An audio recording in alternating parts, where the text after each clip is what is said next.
parece mentira, mas é verdade, viu? Não é mentira não. É bom estar aqui na casa de Deus, porque o Senhor está conosco nesse culto de ceia.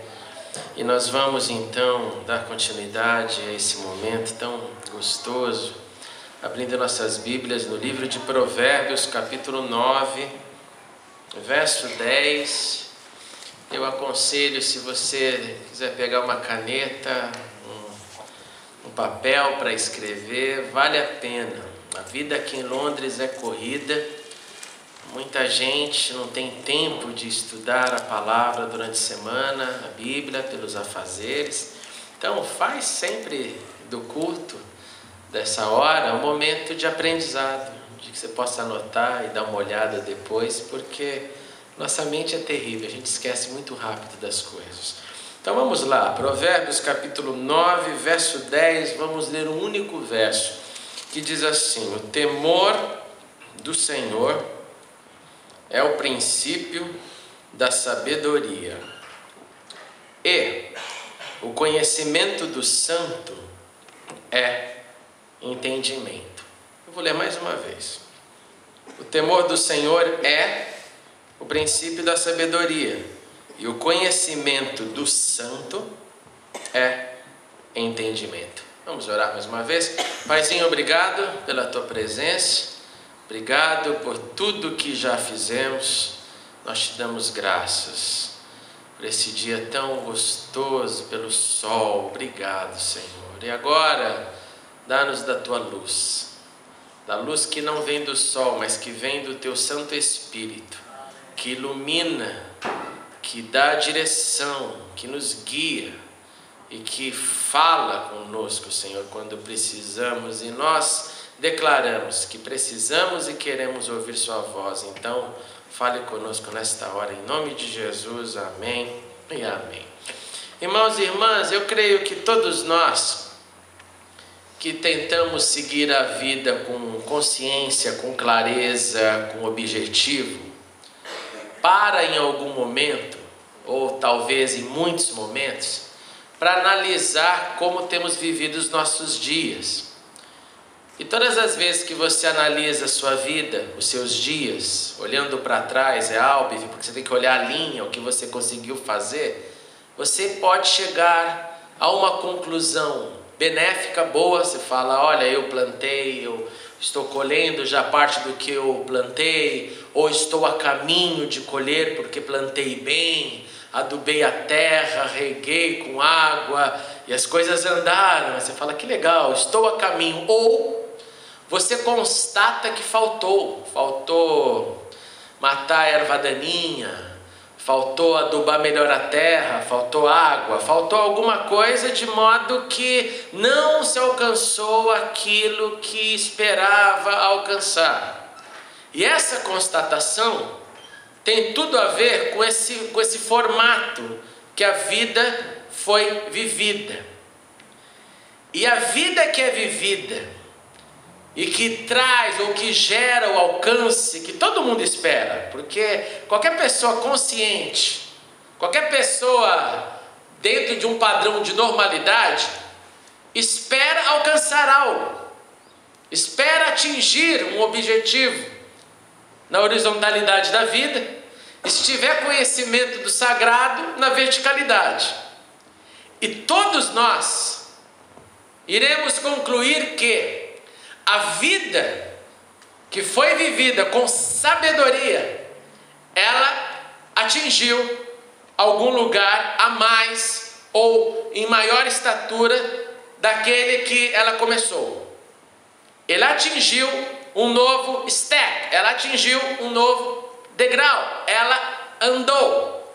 E a vida que foi vivida sem sabedoria, ela com certeza também nos dá constatação de ter andado talvez de marcha ré, ou de ter andado e se deparado um belo dia com uma parede parecendo ser intransponível, que não dá mais para ultrapassar, porque ela é alta, porque o tempo passou. E tem muitas coisas na vida que passam, e depois que passam você fala: não dá mais.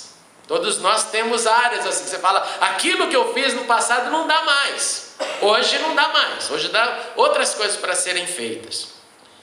E a Bíblia, ela entusiasma, ela encoraja, ela incentiva a vida com sabedoria.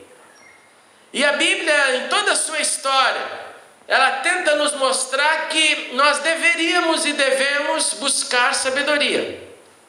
E a Bíblia, quando fala de sabedoria, liga a sabedoria com o temor a Deus.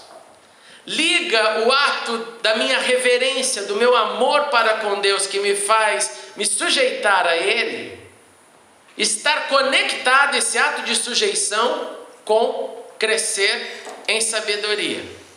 Quando também pensamos em sabedoria no discurso bíblico, eu acho que não tem uma pessoa que não pense em um rei. Quem foi esse rei? Quem?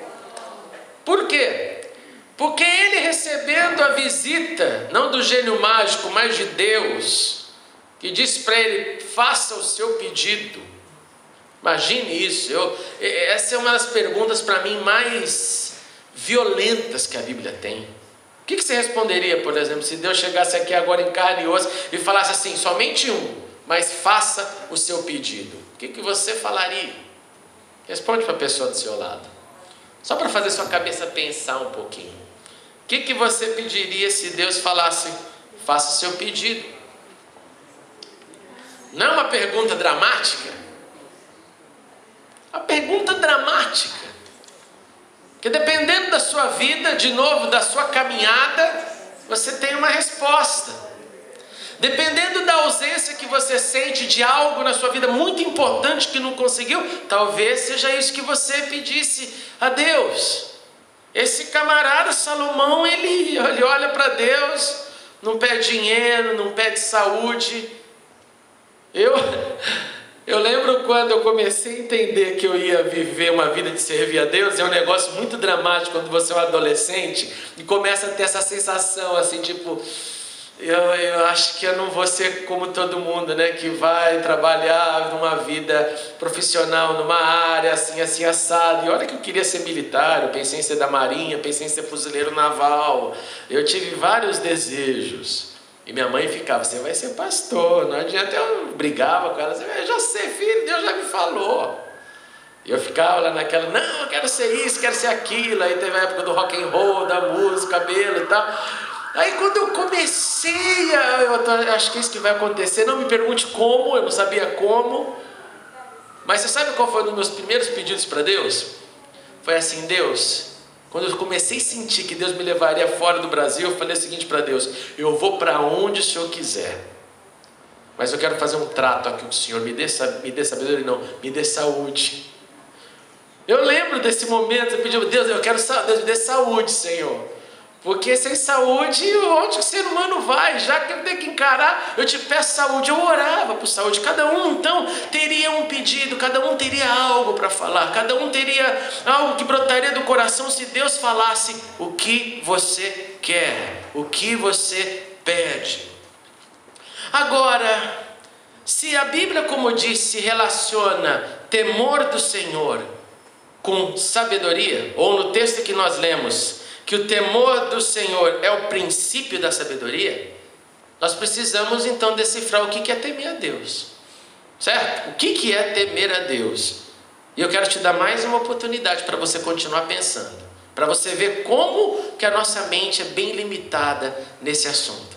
A Bíblia diz que o princípio da sabedoria está vinculado com temer a Deus. Responde para a pessoa do seu lado: o que é temer ao Senhor?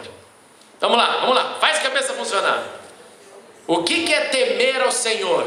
Se este é o princípio da sabedoria, o que é temer ao Senhor?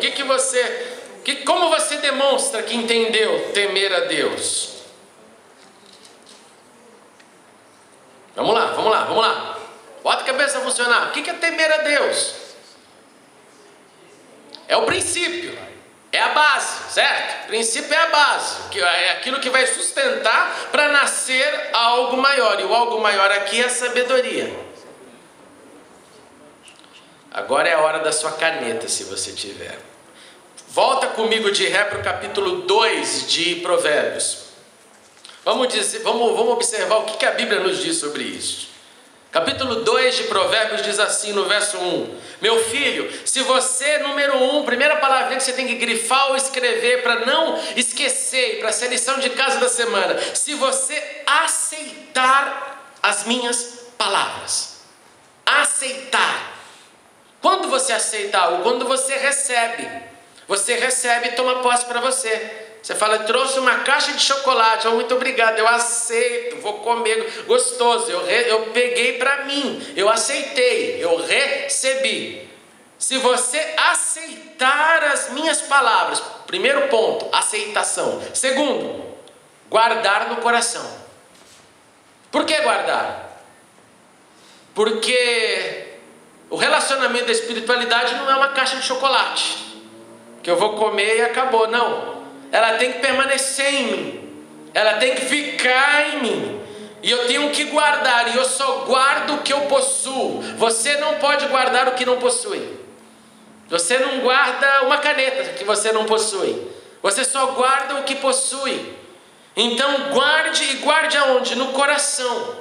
Guarde aonde? Em algum lugar da nossa mente, porque todo mundo sabe que ninguém põe aqui, abre um buraco aqui no coração e põe um SD card. Não é assim ainda. Acho que nunca vai ser. Mas guardar no coração significa colocar em algum lugar da mente que esteja relacionado com as emoções. Eu acho que para a gente que vive de uma cultura feminina da América do Sul, entende esse negócio um pouco mais que os países onde a cultura é mais masculina.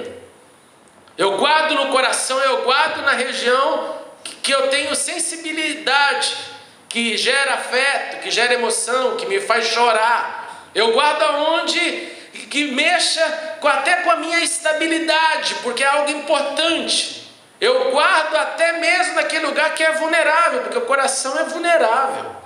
Não é? O coração para quebrar, basta uma palavra. Um coração para criar um trauma, basta uma ocasião. Guardar o segundo ponto. Terceiro, dar ouvidos à sabedoria. Olha que bonito. É ouvir o que ela tem para dizer. Quando a gente usa essa expressão, você não está dando ouvido porque eu falo, você não está prestando atenção no que eu estou te falando. Eu tenho um erro grave, sabe qual que é? Não fale comigo sem olhar nos meus olhos. Não suporto. Ainda mais se o papo for sério. Olha para mim, a gente conversa. Agora você conversa, então, eu quero matar. Eu quero contato. Quando eu estou agora tentando mostrar as coisas para a Camila, olha para mim.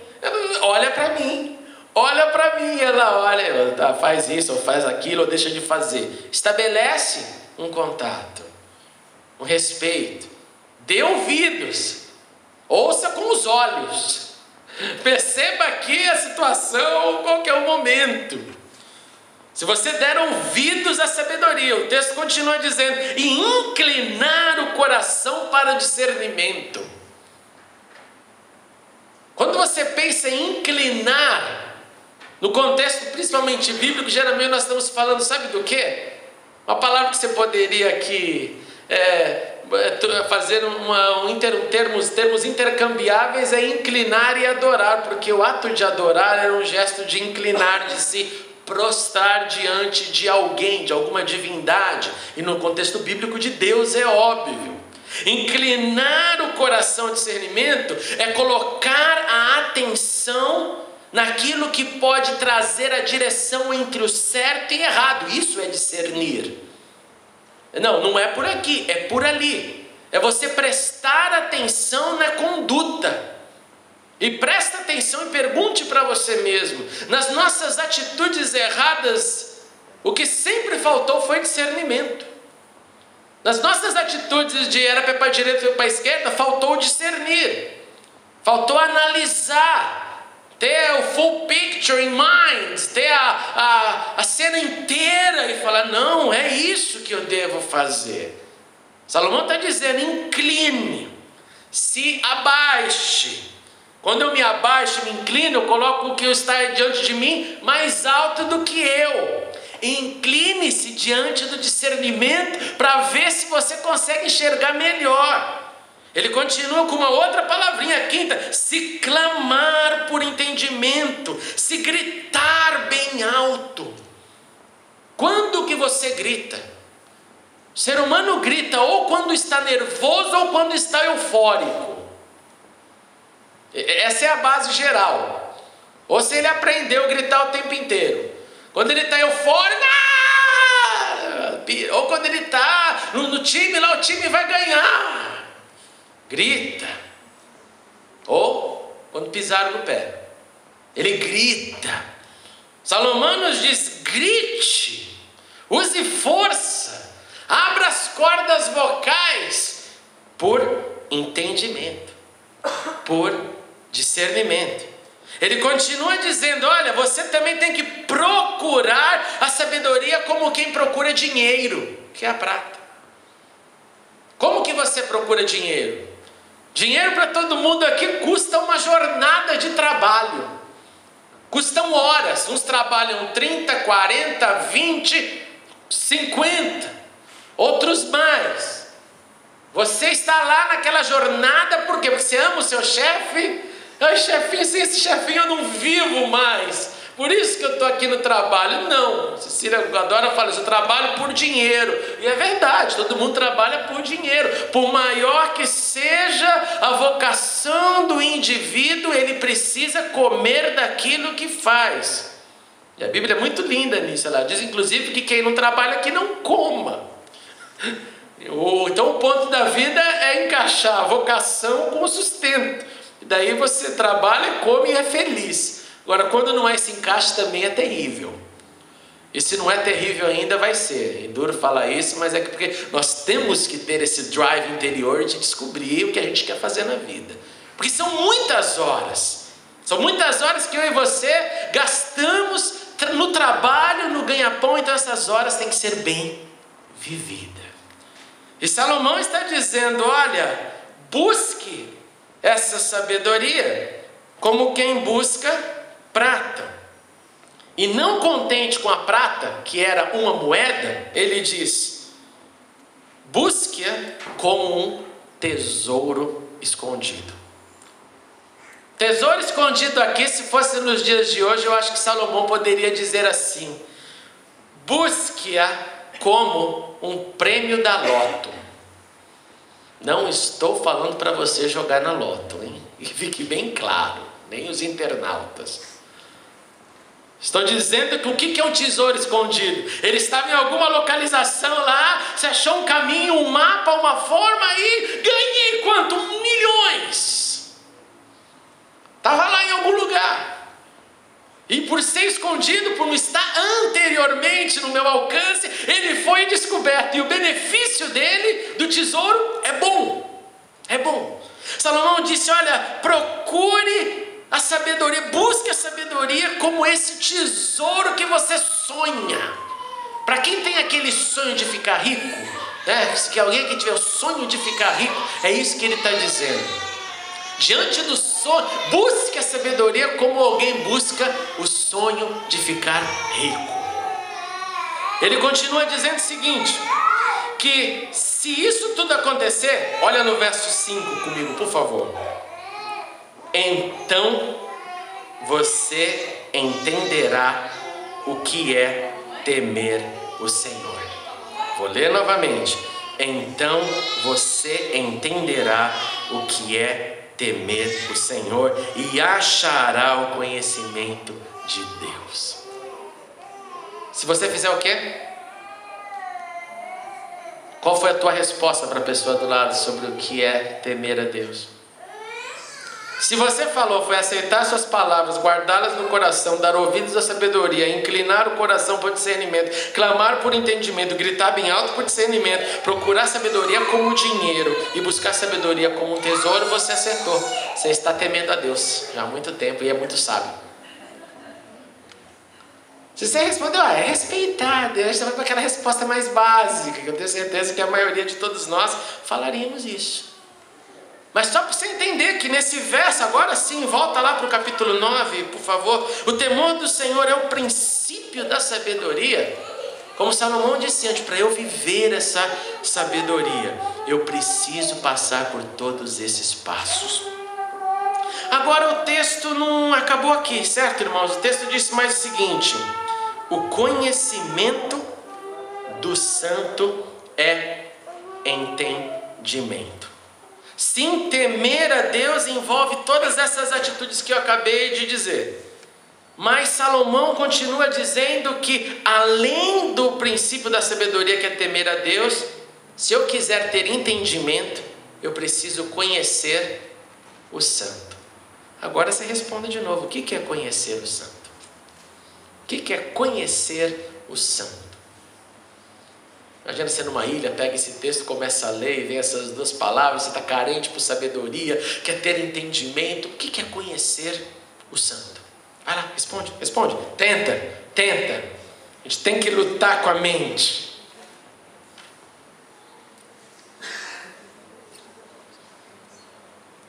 Conhecimento do santo é entendimento. Vem para mim. A palavra santo só aparece 2 vezes em Provérbios.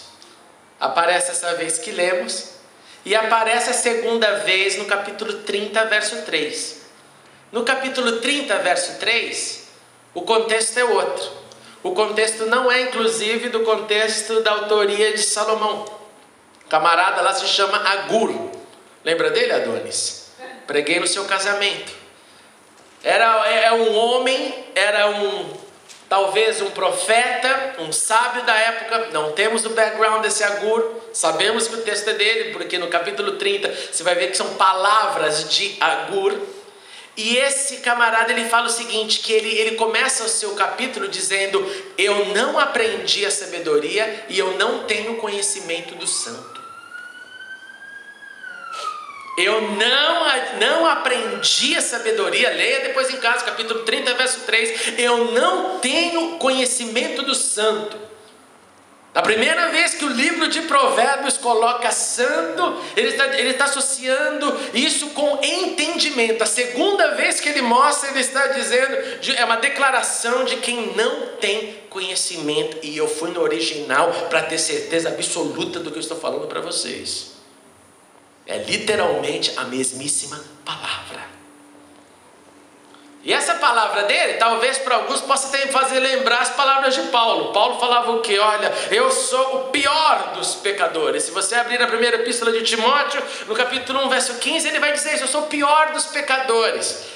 O que nos faz pensar que talvez Agur e depois Paulo estavam simplesmente reconhecendo as suas fragilidades. Estava querendo dizer, realmente eu sou o pior. Porque é muito difícil você dizer, eu sou o pior. Não, eu sou o pior, você não me conhece. Não, eu sou o pior. Ficaremos lutando a vida inteira quem é o pior. Então talvez o Agur está entrando nessa. O ponto é, de seja qual forma for, ele está reconhecendo a sua fragilidade. Dizendo, eu não busquei sabedoria. E eu não aprendi conhecimento do santo não. Eu não tenho nada disso. De modo então, irmãos, para entender sabedoria, como eu disse, eu preciso temer a Deus. E para eu obter entendimento, você precisa conhecer esse santo, que é nada mais nada menos que o divino, que o sagrado. Esse verso parece nos informar que para uma busca correta da sabedoria, é claro, eu preciso de um viver, eu preciso de várias ações que me colocam debaixo de um patamar, ou de um umbrella, de uma categoria onde pessoas temem a Deus através das suas ações e não simplesmente um respeito interior, porque não é só um respeito interior. Mas esse texto também diz que eu preciso reconhecer, então, se eu temo esse Deus, o Criador, o Pai, o amor, Ele é tudo, mas eu preciso entender o conhecimento, eu preciso entender o santo. E quando que eu entendo o santo? Quando você entende alguma coisa? O que você fala quando você acabou de entender alguma coisa? Entendi. Lembra quando você estava fazendo aqueles exercícios de física, química? Entendi. Explica de novo. Não entendi. Não entendi. Até que de repente vem a luz, você... Entendi. A lâmpada, né? Salta aqui no desenho animado. Eu entendi na hora que veio claridade, onde eu percebi aquilo que estava diante de mim. Isso é esse entendimento. Então eu quero te perguntar, como que eu posso conhecer o santo para ter entendimento? E aqui tem duas ações principais, anote isso. A primeira ação é contato. Não tem como ter conhecimento do santo sem contato. E contato que deve ser contínuo e crescente. Ele tem que acontecer hoje, tem que acontecer amanhã, tem que acontecer depois de amanhã e tem que continuar. E se ele continuar, esse contato vai gerar um relacionamento. Sem contato contínuo e crescente, não há possibilidade de desenvolver o conhecimento do santo. E por que eu disse crescente? Porque se ele for muito pouquinho, o tempo inteiro pouquinho, esse contato nunca vai gerar algo mais forte. Tem como você dizer que realmente conhece alguém sem relacionamento? É difícil. Não dá. De modo que o meu contato tem que ir crescendo em estágios. E contato com quem aqui? Com o sagrado. E se você quiser o maior exemplo de sagrado revelado na terra, nós começamos com o entendimento do sagrado no Antigo Testamento, que é Deus, e partimos para o Novo Testamento do sagrado, do santo, que é Jesus. E quando eu mantenho esse contato com o sagrado, entendendo as raízes de Deus, entendendo a manifestação do santo na terra, que é Jesus, eu adquiro entendimento. Segunda palavrinha é caminhada. Não tem como ter conhecimento do santo sem caminhada. E caminhada, o desdobramento da caminhada inicial é intimidade. Intimidade. Quando eu começo a me relacionar mais e mais com Deus, quebra aquela barreira de Deus tão longe. Eu me aproximo dele. E aí eu vou ganhando nessa caminhada, andando com ele, intimidade. E intimidade é o que pode fazer Deus sorrir com as suas e com as minhas ações. É o que pode Deus fazer chorar de alegria com as minhas atitudes. Intimidade. Quem é casado aqui, lembra quando começou a arrancar o primeiro sorriso da esposa ou do marido? Lembra disso? Primeiro sorriso, a primeira risada. Por que aconteceu? Do nada, você olhou para ele, palhaço, começou a rir. Arrancar uma risada, pode rir. Você começa a ter um relacionamento, começa a conquistar, aí quando rola a química do amor, você fala qualquer besteira, tá todo mundo rindo. Não é assim? Fica bobado. É impressionante isso, é um negócio legal. Cecília falava as coisas mais absurdas para mim, eu achava lindo. Não, eu vou dar um exemplo, porque essa me marcou profundamente. Me marcou porque na época eu também achei lindo. Hoje eu falo, cara, que cena. Olha, irmãos, eu detestava depender de ônibus. Por quê? Porque quem depende de ônibus sabe que tem hora para tomar o último. E eu morava 3 horas da casa dela de ônibus. 3 horas, se desse tudo certo. Um dia eu demorei 7 para chegar lá porque estava chovendo. 7. Deu enchente, deu chuva. Eu subi na traseira de um caminhão para passar a marginal, Edu, você conhece a bendita, para passar, para atravessar, para poder pegar o ônibus. E assim foi indo 7 horas para chegar na casa dela. Cheguei lá, fiquei 1 hora, tive que voltar, porque daí tinha acabado o dia.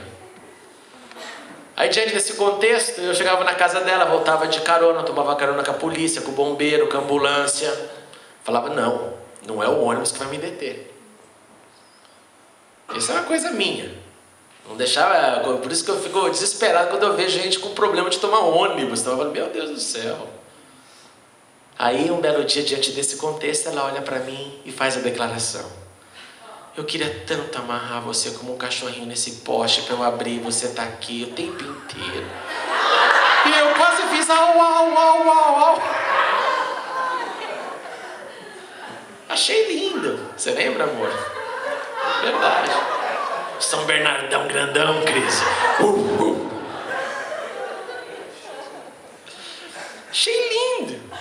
Cheguei, mãe, ela queria me amarrar no portão. Minha mãe, você tá apaixonada. Imagina o dia que alguém fala isso pra Camila, né? Ela vai falar, Camila, sai fora. Caminhada gera intimidade. A intimidade pode fazer Deus sorrir, Deus chorar. Deus sorrir de alegria, Deus chorar de tristeza ou chorar de alegria. A caminhada é onde eu tenho a oportunidade de realmente me relacionar e conhecer e ter entendimento do santo. A gente estava aqui no louvor, a Camila chegou para mim 2 vezes. A primeira vez eu entendi, na segunda eu confirmou o recado. Ela chegou para mim, papai, me dá um beijo. Eu vim te dar um beijo, na hora do louvor, agora há pouco. Eu abaixei, ela me deu um beijo. Meu coração já quebrou.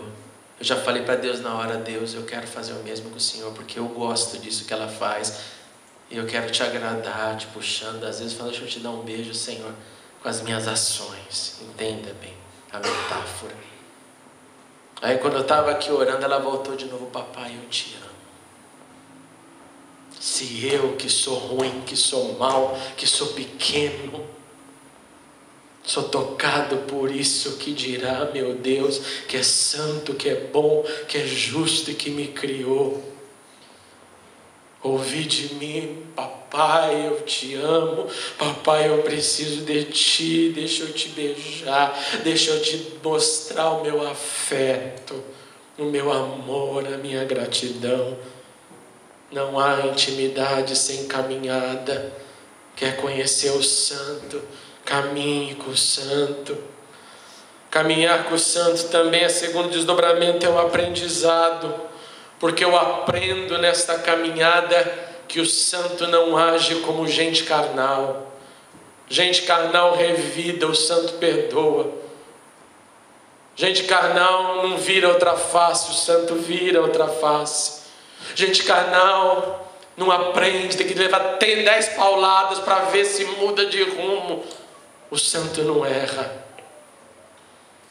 E é só na caminhada, quando eu me dobre aqui, colocando, como disse, o exemplo do santo dos santos, que é Jesus, que é Deus encarnado. Quando eu ando com Ele, quando eu caminho com Ele, eu vejo que os conceitos deles, os padrões deles são todos diferentes dos meus e dos seus. Eles não são aqui nesse nível. Eles nos desafiam a imitá-lo. De modo que não tem como conhecer, ter entendimento, se eu não tiver contato e caminhada. Paulo diz assim para os filipenses, eu quero conhecer a Cristo, o poder da ressurreição, a participação em seus sofrimentos, tornando-me como Ele na sua morte, para que de alguma forma eu possa alcançar a ressurreição dentre os mortos. Filipenses 3:10. É alguém que fala, eu quero conhecer sim tudo que vem com Cristo, do sofrer ao ressuscitar. Isso só vem de novo com contato e com caminhada. Irmãos e irmãs, nesse culto de ceia eu quero te encorajar a colocar os seus olhos novamente, a sua atenção na necessidade de temer a Deus para se alcançar sabedoria e para viver melhor. E na necessidade para obter entendimento, conhecendo mais o Santo dos Santos, Jesus. Porque se fizermos assim, acontecerá como eu iniciei a nossa conversa. Você vai poder olhar daqui, hoje é 2000, estamos em 2012, daqui 1 ano, daqui 2 anos, e vai falar, bendito seja Deus, porque eu plantei, eu continuei, eu permaneci, como o Edu disse, inabalável na armadura de Deus, e eu vejo os frutos. E o contrário disso, infelizmente, também é verdade. Se eu não temer a Deus, eu não desenvolverei a sabedoria, e não conhecerei o santo, e não terei entendimento. Vamos ficar de pé e vamos orar ao Senhor. Grande Deus, obrigado pela Tua palavra que é verdade. Eu quero te suplicar nesse momento, antes de participarmos da ceia, Senhor. Pedir que o Senhor venha com Teu Espírito Santo nos fortalecer nessa busca de sabedoria através do temor e do temer ao Senhor. E coloca em nossas mentes de uma vez por todas, Senhor, que temer não é só essa reverência, que temer tem todas essas ações que aqui falamos, todas essas atitudes de busca, como quem busca algo muito importante, que clama, que grita, que adquire, que inclina os ouvidos para o discernimento, que quer alcançar algo para manifestar na sua vida, na sua rotina. E como diz ali, Senhor, esse provérbio, então entenderemos o que é o temor, o temer ao Senhor. Pai, ajuda-nos também a obter o entendimento do santo. Entender, Senhor, o Seu Filho Jesus, que é a manifestação máxima do santo aqui na terra. Ajude-nos, Senhor, a crer e obter assim, nessa crença que se relaciona a uma intimidade na caminhada, no dia a dia, no contato. Faz assim em nós, Pai. E usa nesta noite, neste momento, quando celebraremos a ceia do Senhor, para que possamos reafirmar os nossos votos e tomar uma atitude em relação à sabedoria e ao conhecimento e ao entendimento, para que possamos no futuro olhar para trás e ver que plantamos para podermos colher com alegria. Faz assim nessa noite em nós, em nome de Jesus. Amém e amém. Pode se sentar, irmãos.